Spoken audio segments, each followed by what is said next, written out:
اللهم صل على محمد وآل محمد. اللهم صل على محمد وآل محمد.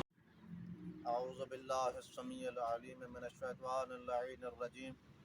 بسم اللہ الرحمن الرحیم. الحمد للہ رب العالمین، والصلاة والسلام علی عبادہ الذین اصطفیٰ. اما بعد فقد قال اللہ سبحانہ وتعالی فی محکم کتابہ الحکیم: قل ما یعبأ بکم ربی لولا دعاؤکم. اللہم صل علی محمد وآل محمد. محترم سامعین، السلام علیکم ورحمۃ اللہ وبرکاتہ. ہم نے صحیفہ سجادیہ کے عنوان سے جس سلسلہ گفتگو کو شروع کیا تھا، آج اس سلسلے کی ہم چوتھی گفتگو آپ کے سامنے پیش کر رہے ہیں. دعا کی اہمیت اور اس کی ہمہ گیری کے لیے اتنا ہی کافی ہے کہ آپ دیکھیے کہ عبادات میں سب سے افضل ترین عبادت نماز ہے، جو سراپا دعا پر مشتمل ہے. اور اس کے علاوہ کہ اسی دعا میں جتنے اذکار ہیں ان میں سب سے اہم ذکر سورہ فاتحہ ہے.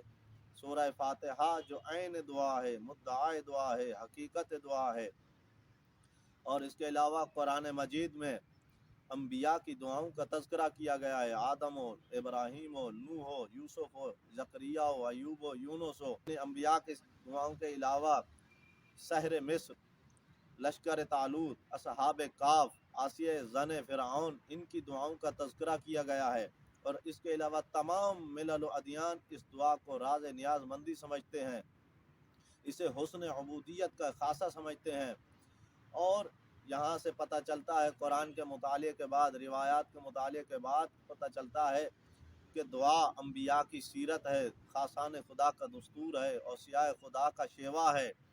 اور قرآن مجید میں بار بار دعا کا حکم دیا گیا ہے. سورہ غافر میں ارشاد ہوتا ہے کہ وقال ربکم ادعونی استجب لکم، کہ آپ کا پروردگار یہ تم سے کہتا ہے، تمہارا پروردگار یہ تم سے کہتا ہے کہ مجھے پکارو، میں آپ کی دعا کو قبول کروں گا.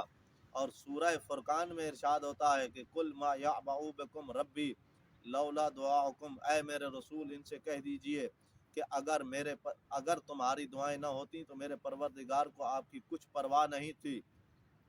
اس کے علاوہ سورہ بقرہ میں ارشاد ہوتا ہے وَإِذَا سَأَلَكَ عِبَادِي عَنِّي فَإِنِّي قَرِيبٌ أُجِيبُ دَعْوَةَ الدَّاعِ إِذَا دَعَانِ. جب یہ لوگ آپ سے میرے بارے میں سوال کریں تو آپ ان سے کہہ دیجئے میں ان کے قریب ہوں اور ہر پکار کرنے والے کی پکار کو سنتا ہوں. فَلْيَسْتَجِيبُوا لِي، انہیں بھی چاہیے کہ وہ مجھے پکاریں، وَلْيُؤْمِنُوا بِي، اور مجھ پر ایمان لائیں. تو بار بار قرآن نے یہ حکم دیا ہے کہ دعا مانگو، اور خود رسول اکرم صلی اللہ علیہ وآلہ وسلم نے اسی دعا کو یہ کہا ہے کہ الدعاء عمود الدین، کہ دعا دین کا ستون ہے.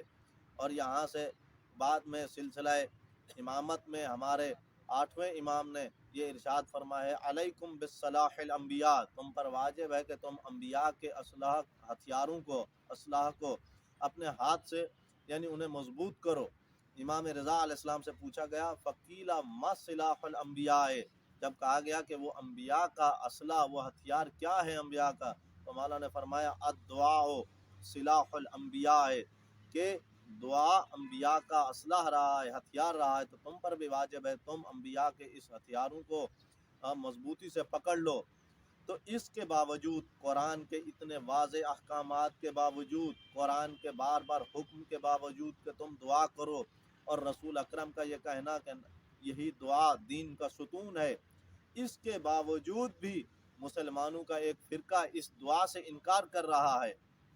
وہ اس دعا کا منکر ہو گیا اور نہ جانے بے بنیاد شبہات کو پیش کر کے وہ دعا سے اعراض کرنا چاہ رہا ہے. تو اس کے لیے قرآن نے یہ ارشاد فرمایا کہ جو دعا سے اعراض کرے ان الذین یستکبرون عن عبادتی سیدخلون جہنم داخرین، کہ جو لوگ مجھ سے پکارنے کے لیے، دعا کرنے کے لیے منہ موڑتے ہیں، اعراض کرتے ہیں، تو ان قریب منہ کے بل انہیں جہنم میں جھونک دیا جائے گا.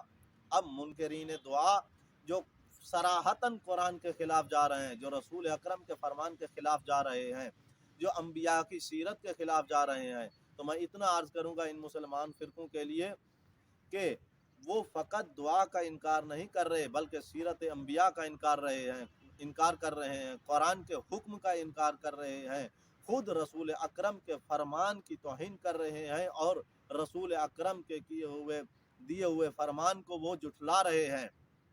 تو اب جو رسول کے فرمان کو جھٹلائے، جو قرآن کا حکم نہ مانے، اس کا حکم اور اس کی عاقبت تمام مسلمانوں کے ہاں واضح ہے۔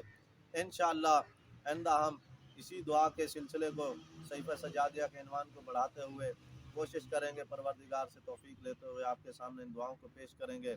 السلام علیکم ورحمۃ اللہ وبرکاتہ۔